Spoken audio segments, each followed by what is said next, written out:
പുതിയൊരു വീഡിയോയിലേക്ക് എല്ലാവർക്കും സ്വാഗതം. ഞാനിപ്പോൾ ഉള്ളത് കർണാടകയിലെ ഗുണ്ടൽപേട്ടിലാണ് കേട്ടോ. അപ്പോൾ ഗുണ്ടൽപേട്ട് ടൗണിൽ നിന്ന് ഉള്ളിലേക്ക് കടന്നു പോകുന്ന ഒരു ഗ്രാമീണ പാതയിലൂടെ നടന്നുകൊണ്ടിരിക്കുകയാണ്. അപ്പോൾ ഇതിൽ പോയാൽ കുറേ ഗ്രാമങ്ങളൊക്കെ ഉണ്ട്, നല്ല ഗ്രാമക്കാഴ്ചകളൊക്കെ നമുക്ക് കാണാൻ സാധിക്കും. അതുമല്ല ഗുണ്ടൽപേട്ടിലെ ഗ്രാമങ്ങളൊക്കെ അതിൻ്റെ ഏറ്റവും ഭംഗിയോടെ നമുക്ക് കാഴ്ചകളൊക്കെ കണ്ട് ആസ്വദിക്കാൻ പറ്റുന്ന ഒരു സമയമാണിപ്പം, ഈ ഒരു ഓഗസ്റ്റ് മാസം എന്ന് പറയുന്നത്. അപ്പോൾ രാവിലെ തന്നെ നല്ലൊരു കാഴ്ചയല്ലല്ലോ കണ്ടത്. ഇത് അവിടെ ഒരു ആക്സിഡൻറ്റ്, അവിടെ ഒരു ലോറിയും ബൈക്കോടെ കൂട്ടിയിടിച്ചതാണേ. ഒരു ശബ്ദം കേട്ടോ. അപ്പോൾ അങ്ങനെ നോക്കിയപ്പോഴാണ് കണ്ടത്. കാര്യമായിട്ടൊന്നും പറ്റിയില്ല കേട്ടോ, ഹെൽമെറ്റ് വെച്ചിട്ടില്ലായിരുന്നു. അതുകൊണ്ട് നെറ്റിയിൽ ചെറിയ മുറിവൊക്കെ ഉണ്ട്, കയ്യിലൊക്കെ ആയിട്ട് ചെറിയ മുറിവുകളൊക്കെ ഉള്ളൂ. ഈ ലോറിയാണ് ഇടിച്ചത്. അപ്പോൾ ആ ചേട്ടനെ അവിടെ നിന്ന് ആശുപത്രി കൊണ്ടുപോകാനായിട്ട് നോക്കുന്നുണ്ട്. കുറേ പേരൊക്കെ അവിടെ കൂടി നിൽക്കുന്നുണ്ട് കേട്ടോ. ഞാൻ അവിടുത്തെ ഈ മരത്തിൻ്റെ മേലിൽ ഇടിച്ചായിരിക്കുന്നത്, അതുപോലെ ഒരു സൗണ്ട് കേട്ടായിരുന്നു.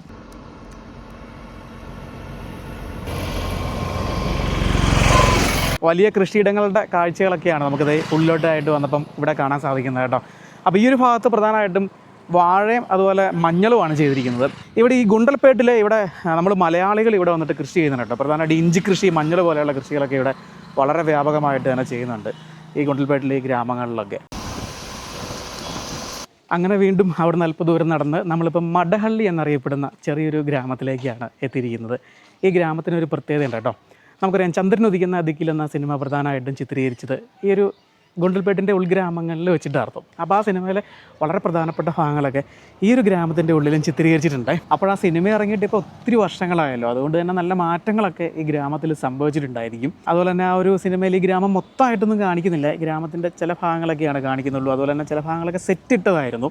എന്തായാലും ഈ കാണുന്നത് നന്ദിനി മിൽക്കിൻ്റെ ഒരു സംഭരണ കേന്ദ്രമാണ്. അതിനോട് ചേർന്ന് ആയിട്ട് കാണുന്ന ഈ ഒരു കെട്ടിടം എന്ന് പറയുന്നത് ഇവിടുത്തെ ഗവൺമെൻറ് കെട്ടിടമാണ്. ആ സിനിമയിൽ ബാങ്കായിട്ട് കാണിക്കുന്നത് ഈ കെട്ടിടമാണ് കേട്ടോ. അപ്പോൾ ദിലീപ് ജോലി ചെയ്യുന്ന ആ ഒരു ബാങ്കില്ലേ, പൈസയൊക്കെ ഇങ്ങനെ ലോൺ കൊടുക്കുന്നത്, അപ്പോൾ ആ ഒരു ഭാഗങ്ങളൊക്കെ ഇതിൻ്റെ ഉള്ളിൽ വെച്ചിട്ടായിരുന്നു ചിത്രീകരിച്ചത്. അതുപോലെ തന്നെ ആ സിനിമയിലെ ഏറ്റവും പ്രധാനപ്പെട്ട കഥാപാത്രങ്ങളായ ലാലും അതുപോലെ കാവ്യമാധവനൊക്കെ താമസിക്കുന്ന ആ ഒരു വീടാണത്. ആ കാണുന്ന വീട് കണ്ടില്ല, പക്ഷേ ആ സിനിമയിൽ കാണിക്കുന്ന ആ ഒരു വീടല്ല ഇപ്പം നമ്മൾ ഈ കാണുന്ന വീടെന്ന് പറയുന്നത്. ഇത് പുതിയ വീടാണ്, പഴയ ഒരു വീട് പൊളിച്ച് കളഞ്ഞിട്ട് പുതിയതായിട്ട് ആ ഒരു വീടിരുന്ന സ്ഥലത്ത്, അതേ സ്ഥലത്ത് തന്നെ പണിതുകൊണ്ടിരിക്കുന്ന വീടാണ് ഈ കാണുന്നത് കേട്ടോ. അപ്പോൾ ഇവിടെ ആയിരുന്നു ഒരു പഴയ വീടുണ്ടായിരുന്നു, അത് പൊളിച്ച് കളഞ്ഞിട്ട് ഇപ്പോൾ കുറച്ചായിട്ടുള്ളൂ. അതുപോലെ ആ തൊഴുത്തൊക്കെ ഈ ഒരു ഭാഗത്ത് ആ കാണുന്ന ഒരു കെട്ടിടം കണ്ടില്ല, അവിടെ ആയിരുന്നു ആ തൊഴുത്തൊക്കെ അന്ന് സെറ്റിട്ടുണ്ടായിരുന്നത്. അപ്പോൾ പഴയ വീടിൻ്റെ ഫോട്ടോ ഈ വീടിൻ്റെ ഉടമസ്ഥൻ തരാമെന്ന് പറഞ്ഞിട്ടുണ്ട്. അപ്പോൾ അത് ഞാൻ വീഡിയോയിൽ ആഡ് ചെയ്തേക്കാം കേട്ടോ.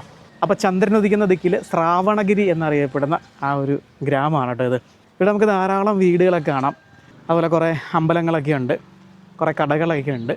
ഇന്നൊരു ഞായറാഴ്ച ദിവസം ആയതുകൊണ്ട് തന്നെ ഗ്രാമത്തിലെ ഗ്രാമീണരൊക്കെ ഒരുപാട് പേരെ നമുക്കിവിടെ കാണാം കേട്ടോ. അപ്പോൾ ചന്ദ്രൻ ഉദിക്കുന്ന ദിക്കിൽ കൂടാതെ വേറെയും സിനിമകൾ ഈ ഗ്രാമത്തിൻ്റെ ഉള്ളിലായിട്ട് ഷൂട്ട് ചെയ്തിട്ടുണ്ട്. അതിലൊരു പ്രധാനപ്പെട്ട സിനിമയാണ് 2013 പുറത്തിറങ്ങിയ M. പത്മകുമാർ സംവിധാനം ചെയ്ത, ഉണ്ണിമുകുന്ദനൊക്കെ അഭിനയിച്ച ഒറീസ എന്ന് പറയുന്ന മൂവി. അപ്പോൾ ആ മൂവിയിൽ 2 പഴയ അമ്പലങ്ങൾ കാണിക്കുന്നുണ്ട്. ആ അമ്പലങ്ങൾ സെറ്റിട്ടത് ഇപ്പോൾ ഈ കാണുന്ന അമ്പലങ്ങളിലല്ലേ, ഈ അമ്പലങ്ങളുടെ സ്ഥാനത്തായിട്ടാണെന്നാണ് എനിക്ക് ഇവിടുന്ന് അറിയാൻ കഴിഞ്ഞത് കേട്ടോ. അപ്പോൾ ഈ ഗ്രാമത്തിൻ്റെ വെളിയിലാണ് നമ്മളിപ്പം എത്തിയിരിക്കുന്നത് കേട്ടോ. ഇവിടുന്ന് നോക്കിയാൽ നമുക്ക് ആ ഗ്രാമത്തിലെ വീടുകളൊക്കെ ആ ഒരു ഭാഗത്തായിട്ട് കാണാം. ആ വീടുകളുടെയൊക്കെ പുറത്തായിട്ട് ഇവിടെ നമുക്ക് കൃഷിയിടങ്ങൾ തന്നെയാണ് കാണുന്നത്, വാഴയും മഞ്ഞളും. അതുപോലെ തന്നെ ഇവിടെ ക്യാബേജ് വിളവെടുക്കാറായിട്ട് ഉള്ള അത്രയും ആ ഒരു വളർച്ചയെത്തിയ ക്യാബേജ് ചെടികളാണ് ഈ നിൽക്കുന്നത് കേട്ടോ. അപ്പോൾ ഈ കൃഷിയിടങ്ങളോട് ചേർന്നായിട്ട് ഇവിടെ നമുക്കൊരു നഴ്സറി കാണാം കേട്ടോ. അപ്പോൾ ഇതിൻ്റെ ഉള്ളിലായിട്ട് കുറേ പേര് ഇരുന്ന് ഓരോ ജോലികളൊക്കെ ചെയ്യുന്നുണ്ട്. ഇവിടെ ഈ പ്ലാസ്റ്റിക് കവറിൽ, അതായത് അതിൽ മണ്ണ് നിറച്ചിട്ട് ഓരോ വൃക്ഷത്തിൻ്റെയൊക്കെ തൈകൾ നടാനായിട്ടാണ്. മഹാഗണി, ആര്യവേപ്പ്, ചന്ദന അങ്ങനെയുള്ള വൃക്ഷങ്ങളുടെ തൈകൾ നടാൻ വേണ്ടിയിട്ടാണ് അവർ ഈ മണ്ണ് നിറച്ചുകൊണ്ടിരിക്കുന്നത് കേട്ടോ, പ്ലാസ്റ്റിക് കൂടയിൽ. അപ്പോൾ ഈ കൂടകളിലെ ഈ മണ്ണ് നനയ്ക്കാനായിട്ട് ഇതിൻ്റെ ഉള്ളിലായിട്ട് തന്നെ ഒരു പടുതാക്കുളമൊക്കെ നിർമ്മിച്ചിട്ടുണ്ട്. അതിൻ്റെ ഉള്ളിലായിട്ട് വെള്ളമൊക്കെ നിറച്ചിട്ടേക്കുവാണ്. അപ്പോൾ ഈ കൂടകളിൽ നിറയ്ക്കുന്ന മണ്ണ് കണ്ടില്ലേ, ഈ മണ്ണ് വേറെ സ്ഥലങ്ങളിൽ നിന്ന് കൊണ്ടുവന്നേക്കാണ് കേട്ടോ, കൊണ്ടുവന്ന് ഇവിടെ കൂട്ടിയിട്ടേക്കുവാണ്. എന്നിട്ട് ഇവിടുത്തെ ഈ മണ്ണ് കിളച്ചത് ഈ ട്രോളികളിലാക്കിയിട്ടാണ് ഉള്ളിലേക്ക് കൊണ്ടുപോകുന്നത് കേട്ടോ. അപ്പോൾ ഇതാണ് ആ നഴ്സറി. എന്നിട്ട് ഈ തൈകളൊക്കെ പല സ്ഥലങ്ങളിലേക്കും കയറി പോകുന്നുണ്ട്, നമ്മുടെ നാട്ടിലേക്കൊക്കെ വരുന്നുണ്ടെന്നാണ് ഇവിടെ ഞാൻ ചോദിച്ചപ്പോൾ എന്നോട് പറഞ്ഞു കേട്ടോ. എന്താ പറയുന്നത്? അത് അമ്പലത്തിൽ ഒരു വിശേഷമുണ്ട്, അവിടെ പ്രസാദ കൊടുക്കുമോ? ആ, അത് പറയണം അല്ലേ. ಮಲೆ ಮಾದೇಶ್ವರನ ಕೃಪೆಯಿಂದ ನಮ್ಮ ಭೀಮನೂರು ಗ್ರಾಮದಲ್ಲಿ ನಡೆಯಲಿರುವ ಭೀಮನ ಅಮಾವಾಸ್ಯೆ ಪ್ರಯುಕ್ತ 2026ನೇ ಬುಧವಾರದಂದು ಮಲೆ ಮಾದೇಶ್ವರ ಸ್ವಾಮಿಯ ಆರಾಧನಾ ಮಹೋತ್ಸವ ಕಾರ್ಯಕ್ರಮ ಮತ್ತು ಅನ್ನ ಸಂತರ್ಪಣೆ ಕಾರ್ಯಕ್ರಮ ಸಹ ಏರ್ಪಡಿಸಲಾಗಿದೆ. അപ്പോൾ ഈ ഗ്രാമത്തിൽ നിന്ന് അടുത്ത ഗ്രാമത്തിലേക്ക് പോയിക്കൊണ്ടിരിക്കുകയാണേ. ബറഗി എന്ന ഗ്രാമത്തിലേക്കാണ് നമ്മളിനി പോകുന്നത് കേട്ടോ. അപ്പോൾ അണ്ണൻ അവിടെ തോട്ടമുണ്ട് അല്ലേ? ഇത് എവിടെ വരെ പോകും ഈ ബസ്? ഗുണ്ടൽപേട്ടയ്ക്ക് അല്ലേ? എവിടുന്നാണ് വരുന്നത്? ബറഗിയിൽ നിന്നാണോ? ഓക്കെ. ആ ബറഗി കഴിഞ്ഞ് വീണ്ടും ഗ്രാമങ്ങളുണ്ടല്ലേ? അപ്പം നമ്മൾ ആ ഗ്രാമത്തിൻ്റെയൊക്കെ ഏറ്റവും ഔട്ടർ സൈഡിലൂടെയാണ് പോയിക്കൊണ്ടിരിക്കുന്നത്. ഇവിടെ അങ്ങനെ അധികം വീടുകളൊന്നുമില്ല കേട്ടോ. ഈ കാണുന്ന എല്ലാം തന്നെ കൃഷിയിടങ്ങളാണ്. ഇവിടെ ഈ കൃഷിയിടങ്ങളിലേക്കൊന്നും കിടക്കാതിരിക്കാനായിട്ട് വേലി കെട്ടിയിട്ടുണ്ട്. പൊട്ടറ്റോ അല്ലേ? ഉരുളക്കിഴങ്ങിൻ്റെ ചെടി നിൽക്കുന്ന കണ്ടില്ലേ? അതിങ്ങനെ ഒരു പൂവൊക്കെ ഉണ്ടാവും ഇതിൽ. ഇത് എത്ര നാളുടെ വേണം ഇത് എടുക്കണമെന്നുണ്ടെങ്കിൽ? 4 മാസം. 2 മാസം കഴിഞ്ഞു അല്ലേ? ഈ വെള്ളം എവിടെ നിന്ന് എത്തിക്കുന്നത് ഇവിടേക്ക്? ബോർവെല്ല. മഴ കുറവാണോ? അതുകൂടാതെ തന്നെ തക്കാളിയുണ്ട്. അത് വിളവെടുക്കാൻ പാകമായിട്ട് നിൽക്കുന്ന തക്കാളിയാണ്. അവിടെ രണ്ടെണ്ണം കാള പൂട്ടുന്നുണ്ട്. ഇവിടെ ഈ മൃഗങ്ങൾ കയറി വരുമെന്നാണ് പറഞ്ഞത്. കാട്ടുപന്നികളുടെ അതിരൂക്ഷമായിട്ടുള്ള ശല്യം ഉണ്ടെന്നാണ് പറഞ്ഞത് കേട്ടോ. ഇതെല്ലാം ഉഴുതിട്ടേക്കുന്നതാണ്. ഇവിടെ എന്ത് നടാനാണ്? ഇത് ഓക്കെ. ഇത് കണ്ടില്ലേ? ഉരുളക്കിഴങ്ങ് നടാനാണ്. ഇതെങ്ങനെ? ഇത് മണ്ണിട്ടിന് മൂടുമോ? ഈ മണ്ണിട്ട് മൂടിക്കൊണ്ടിരിക്കുന്നതാണ് ഈ കാണുന്നത്. ഓക്കെ. അപ്പോൾ ഇതെങ്ങനെയാണെന്ന് വെച്ച് കഴിഞ്ഞാൽ, ഇത് വിതയ്ക്കുന്നതെന്ന് വെച്ചാൽ ഇതിങ്ങനെ മുളയ്ക്കാനായിട്ട് എടുത്ത് വയ്ക്കും. അപ്പം മുള വന്ന ശേഷം ഈ പാടം ഇങ്ങനെ ഒരുക്കിയിട്ടേക്കുവാണ്. എന്നിട്ട് ഇങ്ങനെ ഇട്ടിട്ട് പോയേക്കുവാണ്. ഇനി ആ കാള പൂട്ടി ഇങ്ങനെ ഇത് മൂടിപ്പോവും കേട്ടോ. അപ്പോൾ ആ ജോലിയാണ് ഇവിടെ നടക്കുന്നത്. ആ കാളയുടെയൊക്കെ വായ മൂടിയേക്കുന്നത് കണ്ടില്ലേ? അത് ഈ പുല്ലൊക്കെ അങ്ങനെയൊക്കെ പൂട്ടിക്കൊണ്ടിരിക്കുന്ന സമയത്ത് കഴിക്കാതിരിക്കാനായിട്ട് അങ്ങനെ മൂടി വെച്ചേക്കുന്നതാണ് കേട്ടോ.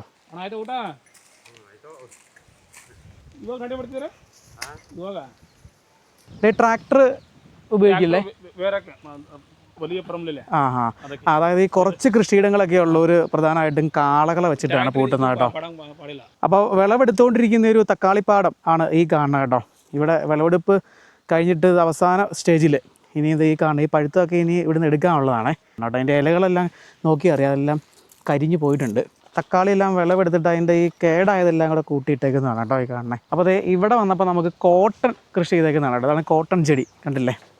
പരുത്തി എന്നൊക്കെ പറയുന്നത് കണ്ടോ? ആ പഞ്ഞി കണ്ടോ? അപ്പോൾ അതിൻ്റെ ചെടികളാണ് ഈ നിൽക്കുന്നത്.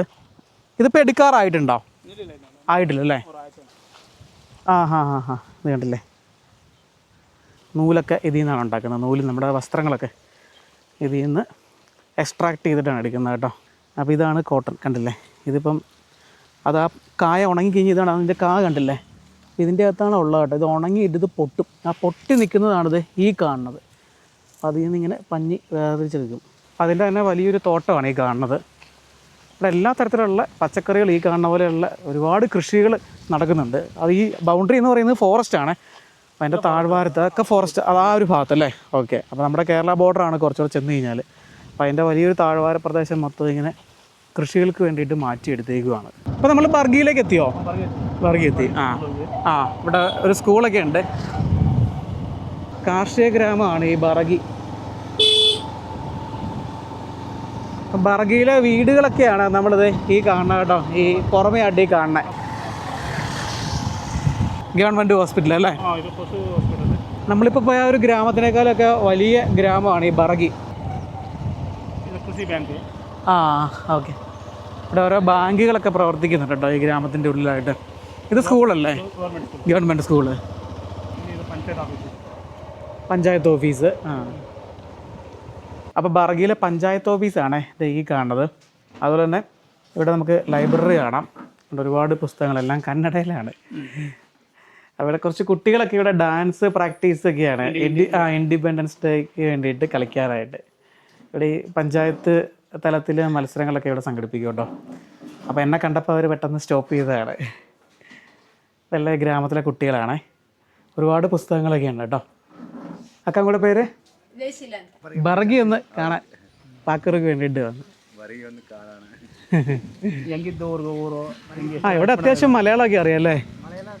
പഞ്ചായത്ത് ബോർഡർ ആയതുകൊണ്ട് അറിയാം.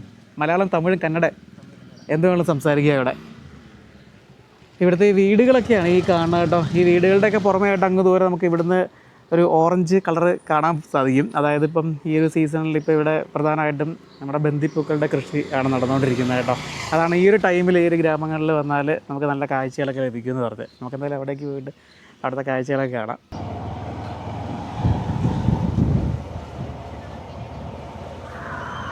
ബസ് എപ്പോഴും ഉണ്ടല്ലേ ഗുണ്ടൽപേട്ടിൽ നിന്ന് ഇവിടേക്ക്?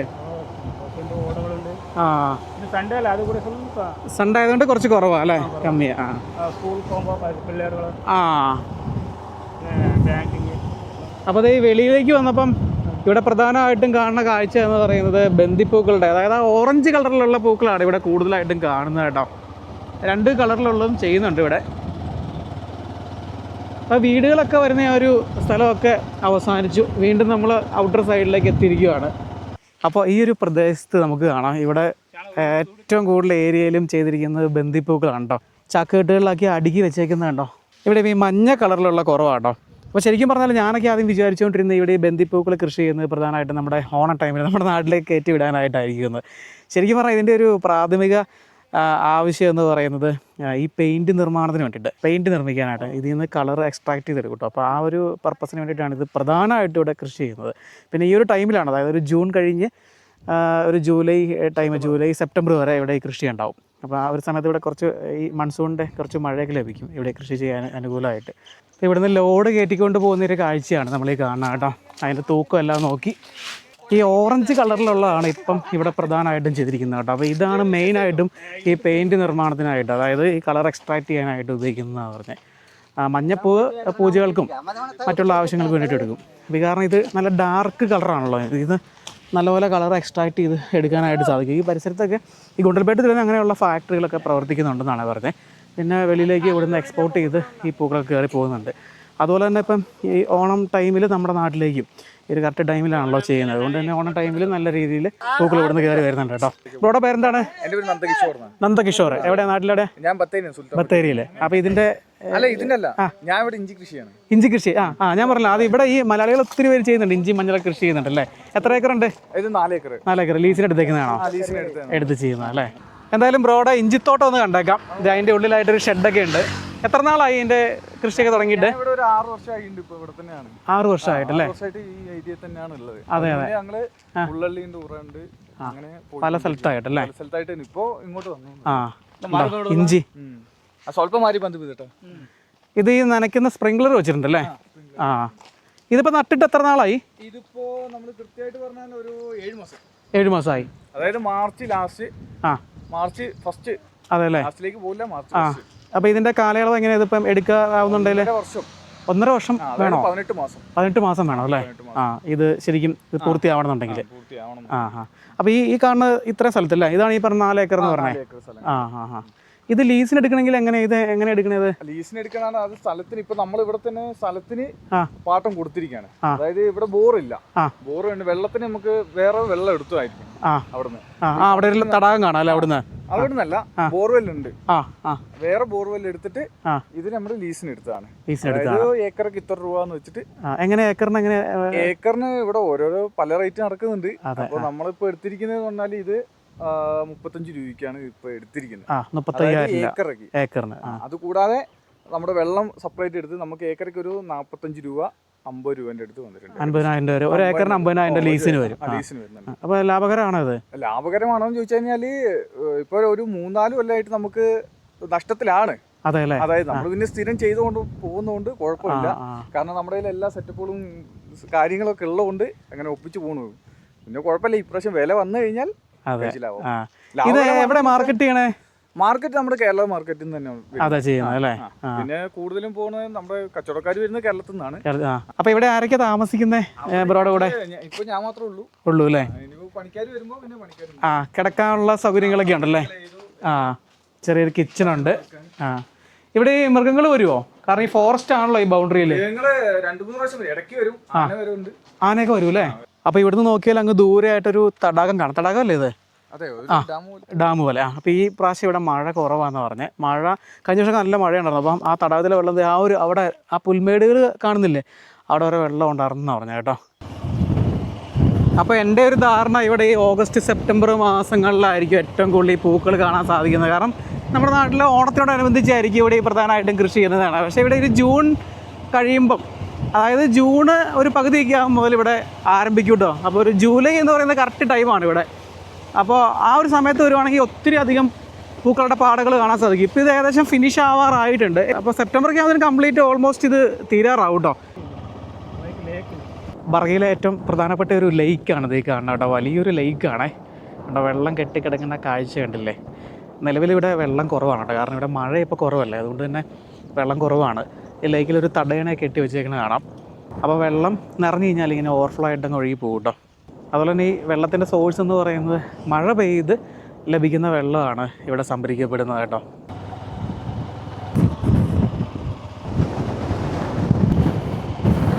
അപ്പോൾ ഈ കാണുന്ന അണ്ണൻ്റെ സ്ഥലമാണ്. ഇവിടെ ബന്ദിപ്പൂക്കൾ നമുക്ക് കാണാം. അതുപോലെ തന്നെ ഇവിടെ വാടാമല്ലി ഉണ്ട് കേട്ടോ. ഈ ഒരു പ്രദേശം വന്നപ്പം ഇതവിടെ വാടാമല്ലിത്തോട്ടം കാണാം.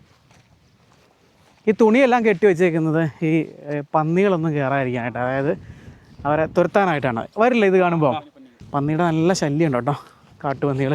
ഇത് അവിടെ ഒരു മരത്തിൻ്റെ ചുവട്ടിലായിട്ടൊരു കാളവണ്ടിയൊക്കെ കാണാം. ഇതെല്ലാം ഈ ലോഡ് കയറ്റിക്കൊണ്ട് പോകാനായിട്ട് ചാക്കിലാക്കി വെച്ചേക്കുന്നതാണ് കേട്ടോ. ഇത് പറിക്കാറായിട്ടുള്ളതല്ലേ? ഓണ സീസണിൽ അല്ലേ? ഓണത്തിന് വേണ്ടിയിട്ട് ചെയ്തേക്കുന്നതാണ്. അതിങ്ങനെ ഒരുമിച്ച് നിൽക്കുന്നത് കാണാനായിട്ടോ നല്ല ഭംഗിയാണ് ആ കളറ്. ആ മരത്തിൻ്റെ ചുവട്ടിൽ ആ കാളവണ്ടി ഇങ്ങനെ കാണാനായിട്ടൊരു പ്രത്യേക ഭംഗിയാണ് കേട്ടോ അകലെ നിന്ന് നോക്കുമ്പോൾ. ശരിക്കും പറഞ്ഞാൽ പരമ്പരാഗത രീതിയിലുള്ളൊരു കാളവണ്ടി നമുക്ക് കാണാം കേട്ടോ. കാരണം ഇപ്പോഴത്തെ ഈ ഒരു കാലഘട്ടത്തിൽ കാളവണ്ടി കാണുമ്പോൾ നമുക്ക് ആ ഒരു കാളവണ്ടിയിൽ കുറേ മാറ്റങ്ങളൊക്കെ സംഭവിച്ചിട്ടുള്ളതായിട്ട് കാണാൻ പറ്റും. ഇതുപോലത്തെ ഉള്ള, അതായത് പണ്ടത്തെ ആ ഒരു കാളവണ്ടി ഇപ്പം കുറവാണ് കാണുന്നത് കേട്ടോ. നല്ല മാറ്റങ്ങൾ സംഭവിക്കുന്നുണ്ട്. അതിൽ ഏറ്റവും പ്രധാനമായിട്ടും പറയേണ്ടത് ഈ പരമ്പരാഗതമായിട്ടുള്ള ഈ വീലുകളൊക്കെ മാറ്റിയിട്ട് അതിന് പകരം വാഹനങ്ങളുടെ വീലുകളൊക്കെ എടുത്തു വയ്ക്കും. ഇത് ശരിക്കും ആ ഒരു ഒറിജിനൽ പണ്ടത്തെ ഒരു കാളവണ്ടി എങ്ങനെയായിരുന്നോ അങ്ങനെയുള്ള ഒരു വണ്ടിയാണ്. ഒത്തിരി വർഷം പഴക്കമുള്ള വണ്ടിയാണ്. അത് കണ്ടു കഴിഞ്ഞാൽ അറിയാം. ഇതിൻ്റെ ഈ തടിയൊക്കെ ശ്രദ്ധിച്ച് കഴിഞ്ഞാൽ അറിയാം. ഒത്തിരി കാലപ്പഴക്കം ഉള്ളതാണേ. അപ്പോൾ എന്തുണ്ട്, ഇവിടെയാണ് ഈ കാളകളെ കെട്ടുന്നത്. ഇതിപ്പോഴും പ്രവർത്തിക്കുന്ന കാളവണ്ടിയാണ്. ഇതിവിടെ നിർത്തിയിട്ട് കാളകളെയൊക്കെ പറമ്പിലൊക്കെ ആയിട്ട് അഴിച്ച് കെട്ടിയിട്ടുണ്ട് കേട്ടോ. ഇവിടെയാണ് ഈ കാളകളെ കെട്ടുന്നത്. ആ തടിയൊക്കെ നോക്കിയാൽ നമുക്ക് ഇതൊരു പഴക്കം എത്രത്തോളം ഉണ്ടെന്ന് കണ്ടില്ലേ. ഒത്തിരി വർഷം, അതായത് ആദ്യ കാലങ്ങളിലൊക്കെ ഉണ്ടായിരുന്ന ആ ഒരു കാളവണ്ടി തന്നെയാണ് ഈ കാണുന്നത്. ഇപ്പോഴും കുഴപ്പമൊന്നുമില്ല, പ്രവർത്തിക്കുന്നതാണ്. ഇത് ഈ ചരക്ക് കയറ്റാനായിട്ടാണ് പ്രധാനമായിട്ടും ഉപയോഗിക്കുന്നത് കേട്ടോ. ഈ പച്ചക്കറി തോട്ടങ്ങളിൽ നിന്നൊക്കെ വിളവെടുത്ത് ചന്തയിലേക്ക് കൊണ്ടുപോകാനായിട്ടാണ് ഉപയോഗിക്കുന്നത്. ഇതിൻ്റെ വീലുകൾ കണ്ടില്ലേ, വീലുകളൊക്കെ തന്നെ കൃത്യമായിട്ടുള്ള അളവിൽ, ഇതൊറ്റ തടിയല്ല, കുറേ തടികളിങ്ങനെ ജോയിൻറ്റ് ചെയ്തിട്ടുണ്ട്. അതൊക്കെ ജോയിൻറ്റ് ചെയ്താണ് ഈ വീലുകൾ നിർമ്മിക്കുന്നത്. അതിങ്ങനെ കുറേ കാലുകളൊക്കെ കൊടുത്തിട്ടുണ്ട്. അതിനുശേഷം ഇതിൻ്റെ പുറമേ ആയിട്ട് ഇരുമ്പിൻ്റെ ഒരു പട്ട അടിച്ചിട്ടുണ്ട് കേട്ടോ, അല്ലെങ്കിൽ പെട്ടെന്ന് ഇത് കേടുവരും. അങ്ങനെയാണ്. അതുപോലെ തന്നെ ഈ വീലുകൾ അങ്ങനെ ഒരു തടിയിലേക്കാണ് ഉറപ്പിച്ചേക്കുന്നത്. അതിൻ്റെ അറ്റത്തായിട്ട് നമുക്ക് കാണാം, അത് ഊരി പോകാതിരിക്കാനായിട്ട് ഇങ്ങനെ ഒരു ഇരുമ്പിൻ്റെ ഒരു പീസൊക്കെ കൊടുത്ത് ഉറപ്പിച്ചിട്ടുണ്ട് കണ്ടോ. അതായത് ഗ്രീസൊക്കെ ഇട്ടിട്ടുണ്ട്. ഇപ്പോഴും നല്ല പോലെ പ്രവർത്തിക്കുന്ന ഒരു കാളവണ്ടിയാണ് കേട്ടോ. ശരിക്കും ഒരുപാട് വർഷം പിന്നോട്ട് കൊണ്ടുപോകുന്നുണ്ട് ഈ കാളവണ്ടി കാണുമ്പോഴത്തേക്കും. ഇവിടെ ഈ കാട്ടുപന്നികളെ തുരത്താനായിട്ട് എന്തെല്ലാം മാർഗ്ഗങ്ങളാണ് ഇവർ സ്വീകരിച്ചിരിക്കുന്നതെന്ന് നോക്കി. അവിടെ ആ സാരി കെട്ടിയതിന് പുറമേ ആയിട്ട് ഒരു പ്ലേറ്റ് കണ്ടില്ലേ, ഒരു കമ്പിയിൽ കെട്ടി തൂക്കിയിട്ടേക്കണേ. അപ്പോൾ ഇത് ഈ മരത്തിൽ ചെന്ന് ഇടിക്കും കേട്ടോ കാറ്റ് വരുമ്പം. അന്നേരം ആ ശബ്ദം കേട്ടിട്ട് പന്നി ഇതിനുള്ളിലേക്ക് കയറില്ല എന്ന് പറഞ്ഞത്.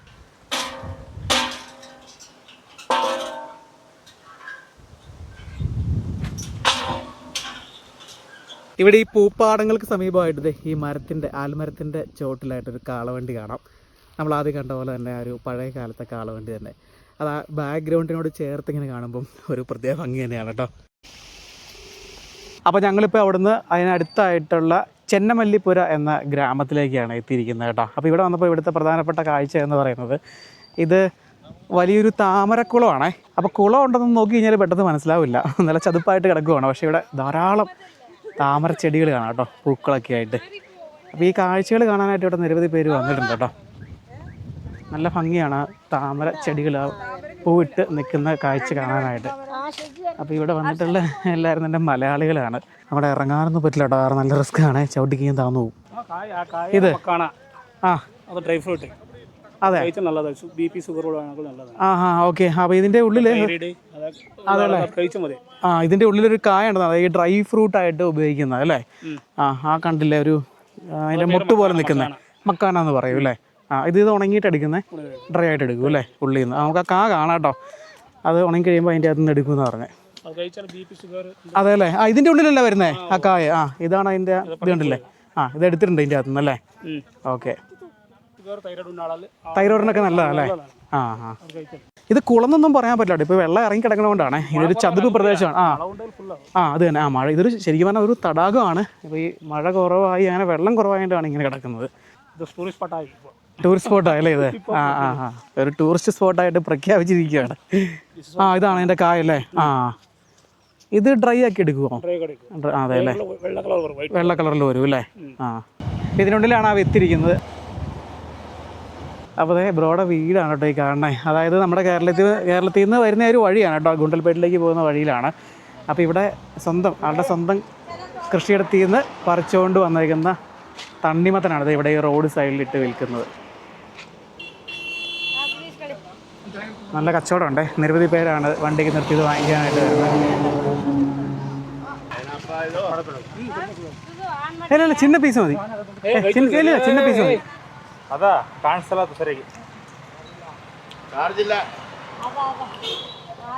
ഇത് മതിയാണ്, ചിന്ന പീസാണ്.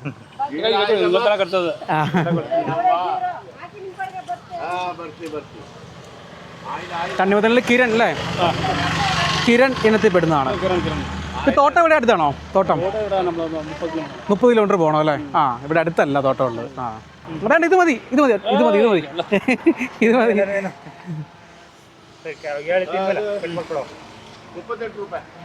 നല്ല തിരക്കുണ്ടല്ലേ? എല്ലാ ദിവസവും ഇവിടെ വണ്ടി നിർത്തി വാങ്ങിക്കുമോ? കേരളത്തിൽ നിന്ന് വരുന്നവരാ അല്ലേ?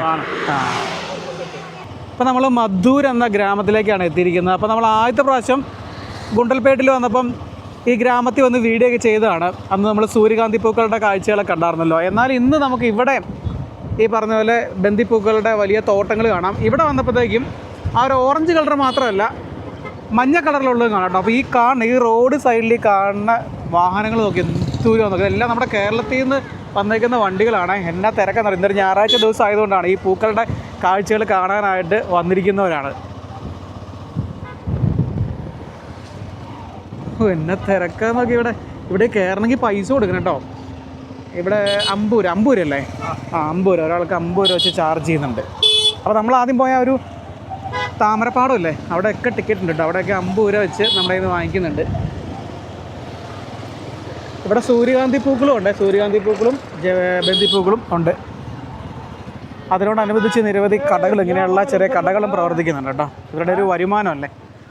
ഈ ഞായറാഴ്ചകളിലൊക്കെ എത്ര പേര് അത് നോക്കി ഈ വാഹനങ്ങളുടെ തിരക്ക് കണ്ടു കഴിഞ്ഞാൽ അറിയാം. ആ ഒരു പാടങ്ങളിലൊക്കെ എത്ര പേരാണ് നിൽക്കുന്നതെന്ന് അറിയോ?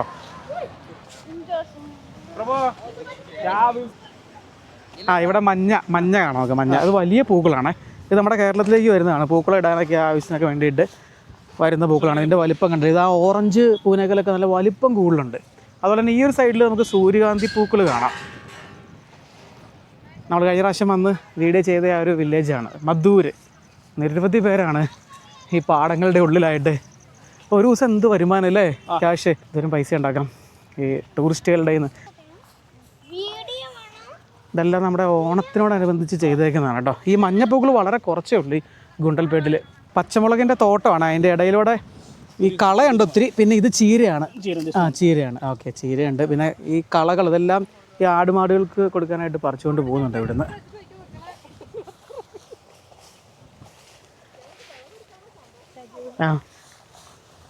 അപ്പോൾ ഇത് ഫോറസ്റ്റിൻ്റെ അതിർത്തിയാണ് കേട്ടോ. കണ്ടില്ലേ ഈ വേലി, അതുപോലെ ഒരു വേലി അവിടെയുണ്ട്. അതിൻ്റെ അപ്പുറത്തേക്ക് ഫോറസ്റ്റ് ഡിപ്പാർട്ട്മെൻറ്റിൻ്റെ ഏരിയയാണ്. അതിനാൽ ഇപ്പുറത്തേക്കാണ് ഈ കൃഷികളെല്ലാം ചെയ്തിരിക്കുന്നത്. അപ്പം നിലവിൽ 50 രൂപ കൊടുത്ത് പാസ് എടുത്തതിൻ്റെ അകത്ത് കയറിയാൽ നമുക്കിത് ഈ ചീരയൊക്കെ പറിച്ചുകൊണ്ട് കേട്ടോ ആവശ്യത്തിന്.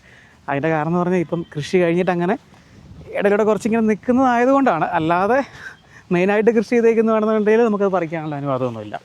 എന്തായാലും അതൊക്കെ പറിച്ചുകൊണ്ട് പോകുന്ന നിരവധി പേരെ കാണാം. അപ്പോൾ ഈ പാടശേഖരങ്ങളിൽ നിന്നുള്ള ഈ കളകളെല്ലാം പറിച്ച് ഇത് കണ്ടില്ലേ, ഇതിൻ്റെ കൂടെ ഈ ചീരയുണ്ട് കേട്ടോ. കൂടുതലും ഇങ്ങനെയുള്ള പുല്ലുകളൊക്കെ അറുത്ത് ആടുമാടുകൾക്ക് കൊടുക്കാനായിട്ട് വണ്ടിയിൽ കയറ്റി കൊണ്ടുപോകുന്ന ഒരു കാഴ്ച നമുക്കിവിടെ കാണാം.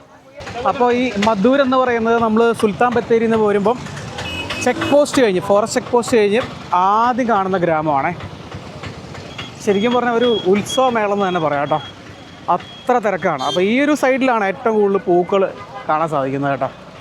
അപ്പോൾ ഈ കാഴ്ചകളൊക്കെ കാണണമെന്നുണ്ടെങ്കിൽ നിങ്ങൾ ഈ ഗുണ്ടൽപേട്ടിൽ വരാൻ പ്ലാൻ ഉണ്ടെങ്കിൽ ഉടനെ തന്നെ പോരാ കേട്ടോ. കാരണം ഇതിൻ്റെ സീസൺ ഏകദേശം തീരാറായിട്ടുണ്ട്. ഇവിടെ ഈ വീക്കെൻഡിൽ വന്നാൽ നല്ല തിരക്കായിരിക്കും അല്ലേ?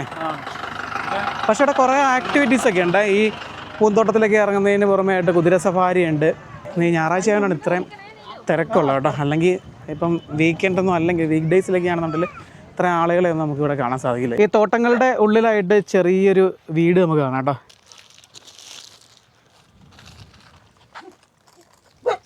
സബട്ടോ. അപ്പോൾ ഇവർ ഈ കൃഷിയൊക്കെ ചെയ്തിട്ട് അത് നോക്കി നടത്താനായിട്ട് ഇതിൻ്റെ ഉള്ളിൽ ഇങ്ങനെ ഒരു കുടിൽ പോലെ കെട്ടിയേക്കുന്നതാണ് കേട്ടോ. ഇത് ഇവരുടെ സ്വന്തം സ്ഥലമല്ലല്ലോ? ഇവരുടെ സ്വന്തം സ്ഥലമാണോ? ഗവൺമെൻറ് കൊടുത്തതാ? അതെ അല്ലേ? അത് ഈ വീട് ഇരിക്കുന്ന ഈ സ്ഥലം മാത്രം? ഇത് മൊത്തം 2 ഏക്കറുണ്ട് നിങ്ങൾക്ക്? 4 മുതിർന്നവരും 4 കുട്ടികളും അടങ്ങുന്ന ഒരു കുടുംബം ഈ ഒരു കുഞ്ഞി കുടിലിൽ കണ്ടില്ലേ, ഇവിടെയാണ് താമസിക്കുന്നത്. അപ്പോൾ ഈ സ്ഥലത്ത് ഇങ്ങനെ വിവിധങ്ങളായിട്ടുള്ള കൃഷികളൊക്കെ ചെയ്തതാണ്. ഇപ്പോൾ ഈ സീസൺ അനുസരിച്ചുള്ള കൃഷികളാണ് ചെയ്യുന്നത്. ഇപ്പം പൂക്കളാണ് ചെയ്തിരിക്കുന്നത്. അതുപോലെ ഇവിടെ പച്ചമുളകുണ്ട്, അങ്ങനെയുള്ള പച്ചക്കറികളും പിന്നെ ഈ കാലിവെള്ളത്തിൽ ഒക്കെ ചെയ്ത് അങ്ങനെയാണ് ഇവർ ജീവിക്കുന്നത് കേട്ടോ. ഇവിടെ കറണ്ടില്ല, ഇങ്ങോട്ട് സപ്ലൈ ഇല്ല. പിന്നെ ഈ സോളാർ അങ്ങനെയുള്ള ലൈറ്റുകളൊക്കെ തെളിച്ചാണ് രാത്രി കാലങ്ങളിലൊക്കെ ഇവർ കഴിഞ്ഞു കൂടുന്നത്. ഊട്ടായത്. ആ, അപ്പോൾ ഇതാണ് ഇതേ ഈ വീടിൻ്റെ ഉൾവശം. ഈ വീട് എങ്ങനെയാണെന്ന് കാണിച്ചു തരാനായിട്ട് ഉള്ളിലേക്ക് കയറിയതാണ്. ഇതിൻ്റെ ഭിത്തി എന്നൊക്കെ പറയുന്നത് മണ്ണ് വെച്ച് തേച്ചെടുത്തേക്കുന്നതാണ്. ഇങ്ങനെ ചുടുകട്ട കെട്ടി മണ്ണ് വെച്ച് തേച്ചെടുത്തേക്കുന്നതാണ്. അപ്പോൾ ഇവിടെയാണ് ഈ പുറത്തായിട്ട് ഇവിടെ ചെറിയൊരു അടുക്കളയുണ്ട്. ഇതിൻ്റെ ഉള്ളിലാണ് ഇവർ താമസിക്കുന്നത് കേട്ടോ. ഇത്രയും പേര് താമസിക്കുന്നത് ഒന്നും കാണത്തില്ല. ഇവിടെ വെട്ടവും വെളിച്ചമൊന്നും ഇല്ലാത്തതുകൊണ്ട് ഒന്നും കാണാൻ സാധിക്കുന്നില്ല. നേരത്തെ ഇവിടെ തന്നെ ആയിരുന്നോ? ഇവിടെ വരുമ്പോൾ ചെറിയ കുട്ടിയാണ്. അപ്പ അമ്മ ഒക്കെ സ്ഥലത്ത് പണിയെടുക്കണം. അവർക്ക് എങ്ക താനേ പശുവിനെ എവിടെ കെട്ടുന്നത്? ഉള്ളിൽ ഇവിടെ കെട്ടുമോ? ശരിക്കും പറഞ്ഞാൽ ഇത് കണ്ടില്ലേ, ഇതിൻ്റെ ഉള്ളിലായിട്ട് ഇത് ഇവിടെ പശുവിനെ കെട്ടുന്ന ഉണ്ട്. ആ കുറ്റിയൊക്കെ തറച്ചേക്കുന്നുണ്ടല്ലേ, അവിടെ പശുവിനെ കെട്ടും. ഇതിൻ്റെ ഉള്ളിലാണ് അവർ, അതായത് ഇവരുടെ അച്ഛനും അമ്മയ്ക്കും കിടക്കാനായിട്ട് ഇങ്ങനെ ചെറിയൊരു മുറിയാണ് കേട്ടോ. ഇതിൻ്റെ ഉള്ളിലായിട്ടൊരു കട്ടിലൊക്കെ ഉണ്ട്. എന്തൊക്കെ സാഹചര്യത്തിലല്ലേ താമസിക്കുന്നത്, കഷ്ടം. അപ്പോൾ തൊഴുത്തും വീടും എല്ലാം കൂടെ ചേർന്നാണ് വരുന്നത്. വേല കഴിഞ്ഞോ? പേരെന്താ? ബസ്വണ്ണൻ. 30 കൊല്ലം നമ്മൾ ഇവിടുന്ന് തന്നെ മോശം. 30 വർഷമായിട്ട് ഇവിടെ താമസിക്കുന്നത് അല്ലേ? ഉണ്ടാക്കി തരുന്ന പറയുന്നുണ്ടോ ഗവൺമെന്റ്? ഓക്കെ. ഇത് കണ്ടില്ലേ ആനപ്പിണ്ടം കിടക്കുന്നേ. കാരണം ഇത് ഫോറസ്റ്റിന്റെ അതിർത്തിയിലാണല്ലോ, ഇങ്ങോട്ട് ആന ഇറങ്ങി വരുമെന്ന് പറഞ്ഞു കേട്ടോ. ഈ ഇവിടെയൊക്കെ വന്ന് നിൽക്കുമെന്ന്. അപ്പോൾ അതുപോലെയുള്ള ചെറിയ വീടുകൾ അവിടെയും കാണാവേ. അങ്ങനെയുള്ള ചെറിയ വീടുകൾ അങ്ങ് ദൂരമൊക്കെ ആയിട്ടുണ്ട് കേട്ടോ. ഇവർ ആദിവാസികളാണ്. ഗീ റൈസ് എല്ലാം മൊത്തത്തിൽ ഗവൺമെന്റ്. അപ്പോൾ ഈ ഗവൺമെന്റ് ശരിക്കും ഇവർക്ക് പ്രൊവൈഡ് ചെയ്യുന്നുണ്ടല്ലോ എല്ലാം സെപ്പറേറ്റ് ഉണ്ട്. SC/ST കോർപ്പറേഷൻ ഉണ്ടല്ലോ, SC/ST കോർപ്പറേഷൻ എല്ലാം തരും. ഇത് ബിർസ മുണ്ട ആദിവാസി കോളനി. ഈ സ്ഥലത്തിന്റെ പേര് ബിർസ മുണ്ട ആദിവാസി കോളനി. ഇവിടെയൊക്കെ ഒരു 200 കുടുംബമുണ്ട് ആദിവാസികളുടെ. അപ്പോൾ ശരിക്കും പറഞ്ഞാൽ ഇത് ഇവർക്ക് ഗവൺമെൻറ് കൊടുത്തേക്കുന്ന സ്ഥലമാണ്. ആ സ്ഥലത്താണ് അവർ വീട് വെച്ചേക്കുന്നത് കേട്ടോ. അപ്പോൾ ഇത് റവന്യൂ ഡിപ്പാർട്ട്മെൻറ്റിൻ്റെ ഏരിയയാണ്, അതുകൊണ്ട് പട്ടയമില്ല. അതുകൊണ്ട് തന്നെയാണ് പുതിയ വീടൊന്നും വെച്ച് കൊടുക്കാൻ പറ്റാത്തത്. പക്ഷേ ഇവർക്ക് കിട്ടേണ്ട ആനുകൂല്യങ്ങളെല്ലാം കിട്ടുന്നുണ്ടേ. അവർക്ക് ഫുഡാണെന്നുണ്ടെങ്കിലും അങ്ങനെയുള്ള കാര്യങ്ങൾ എല്ലാം ഫ്രീ, ഫുഡൊക്കെ ഫ്രീ ആണ്. അതുപോലെ ബസ് ഫ്രീ, അങ്ങനെയുള്ള ആനുകൂല്യങ്ങളെല്ലാം ഉണ്ട്. അപ്പോൾ ഈ ഗ്രാമത്തിൻ്റെ അതിർത്തി കാണിച്ചു തരാം കേട്ടോ. കണ്ടല്ലോ അവിടേക്ക് ആ ഫെൻസിങ് ഇട്ടേക്കുന്നത് കണ്ടോ. സോളാർ പവേഡാണ്. തൊട്ട് കഴിഞ്ഞാൽ അപ്പോൾ അടിച്ച് പുറത്ത് കളയും. അപ്പോൾ ഫോറസ്റ്റാണ് അതിൻ്റെ ഉള്ളിലായിട്ട് കാണുന്നത്. ബന്ദിപ്പൂർ ഫോറസ്റ്റിൻ്റെ ഭാഗമാണ് കേട്ടോ. അപ്പോൾ ഈ ഫോറസ്റ്റിനോട് ചേർന്നായിട്ട് ഇവിടെ നമുക്കൊരു അമ്പലം കാണാം കേട്ടോ, മഹാദേവേശ്വര ക്ഷേത്രം. അതുപോലെ തന്നെ അതിനോട് ചേർന്ന് ഇവിടെ ഒരു കല്യാണ മണ്ഡപവും അതുപോലെ സദ്യ കൊടുക്കാനായിട്ടുള്ളൊരു ഹാള് നമുക്ക് കാണാൻ സാധിക്കും കേട്ടോ. അപ്പോൾ ഇവിടെ ഈ കല്യാണം, ഈ ഗ്രാമത്തിലെ കല്യാണമൊക്കെ നടത്തി കഴിഞ്ഞിട്ട് ഇവിടെ ഈ സദ്യ അമ്പലത്തിൻ്റെ വകയായിട്ട് ഇവർ ഫ്രീ ആയിട്ട് കൊടുക്കുമെന്നാണ് പറഞ്ഞത് കേട്ടോ. ഫ്രീ അല്ലേ? സദ്യ ഫ്രീ ആയിട്ട് കൊടുക്കും. ഇത് കോവിലാണോ? പുതിയതായിട്ട് പണിതുകൊണ്ടിരിക്കുന്നത് അല്ലേ? നേരത്തെ ഇവിടെ ഉണ്ടായിരുന്നോ? അത് പുതുക്കി വിപുലീകരിച്ച് പണിതുകൊണ്ടിരിക്കുന്നതാണ്. അപ്പോൾ രാവിലെ ആരംഭിച്ച നമ്മുടെ ഇന്നത്തെ യാത്ര അങ്ങനെ അവസാനം കറങ്ങിത്തിരിഞ്ഞ് വൈകിട്ട് 4 മണിയോട് കൂടി ഗുണ്ടൽപേട്ട് ടൗണിലേക്ക് എത്തിയിരിക്കുകയാണ്. ഇതാണ് ഗുണ്ടൽപേട്ടിലെ ബസ് സ്റ്റാൻഡ്. നേരെ പോയാൽ മൈസൂർക്കാണ്, അതുവഴി പോയാൽ നമ്മുടെ കേരളത്തിലേക്കും പിന്നെ ഊട്ടിയിലേക്കൊക്കെ പോവാം. മൈസൂർ ഊട്ടി മെയിൻ റോഡാണ് കേട്ടോ ഇത്. അപ്പോൾ ബസ് സ്റ്റാൻഡിന് സമീപമുള്ളത് ഇതുവഴിയാണ്. രാവിലെ ആ ഗ്രാമത്തിലേക്ക് പോയത് കേട്ടോ, മടഹള്ളിയിലേക്കൊക്കെ പോയത് ഇതുവഴിയായിരുന്നു. അപ്പോൾ ഇവിടുന്ന് ഒരു 2 കിലോമീറ്റർ നടന്നാണ് നമ്മൾ ആ ഒരു ഗ്രാമത്തിലേക്ക് എത്തിയത്. അപ്പോൾ ആ ഗ്രാമത്തിൽ നിന്ന് ബർഗി ഗ്രാമമായിരുന്നു ലക്ഷ്യം. അപ്പോൾ ഈ ചെറിയ ഗ്രാമങ്ങളെല്ലാം കണക്ട് ചെയ്തുകൊണ്ട് ഗുണ്ടൽപേട്ടിൽ നിന്ന് ഒരുപാട് ബസ്സുകൾ സർവീസ് നടത്തുന്നുണ്ട്. അങ്ങനെ ബസ്സിന് കയറാനായിട്ട് ബസ് സ്റ്റോപ്പിൽ നിന്നപ്പോഴാണ് ബ്രോനെ വളരെ യാദൃശ്ചികമായിട്ട് പരിചയപ്പെടാനിടയായത്. എന്തായാലും അതായിരുന്നു ഒരു ടേണിംഗ് പോയിൻറ്റ്. അപ്പോൾ ആളുടെ വൈഫിൻ്റെ വീട്ടിലേക്ക് പോകാൻ നിൽക്കുമായിരുന്നു കേട്ടോ. അപ്പോൾ ആളുടെ വൈഫിൻ്റെ വീടാണ് ആ തണ്ണിമത്തിൻ്റെ ആ കടയൊക്കെ ഉള്ളത്, അതിനോട് ചേർന്നുള്ള ആളുടെ വീടല്ല, ആളുടെ വൈഫിൻ്റെ വീടാണ്. അവിടേക്ക് പോകുന്ന ഈ റൂട്ടിലാണ് പോകുന്നത് കേട്ടോ. അപ്പോൾ എന്നോട് കയറാൻ പറഞ്ഞു, കാഴ്ചകളൊക്കെ കാണിച്ചു തരാമെന്ന് പറഞ്ഞു. അങ്ങനെയാണ് അവിടുന്ന് യാത്ര ആരംഭിച്ചത്. അതുകൊണ്ട് തന്നെ ഒരുപാട് കാഴ്ചകൾ കാണാൻ പറ്റി. അത്ര ഉള്ളിലേക്കൊക്കെ പോകാൻ പറ്റിയ ആളുള്ളതുകൊണ്ട് തന്നെയാണ് അതിൽ കൂടുതൽ സന്തോഷം എന്ന് പറയുന്നത്. നല്ലൊരു സുഹൃത്തിനെ കിട്ടി, അതാണ്. അപ്പോൾ ആ ബ്രോയുടെ ഫുൾ നെയിം നാരായണ സ്വാമി എന്നാണ്.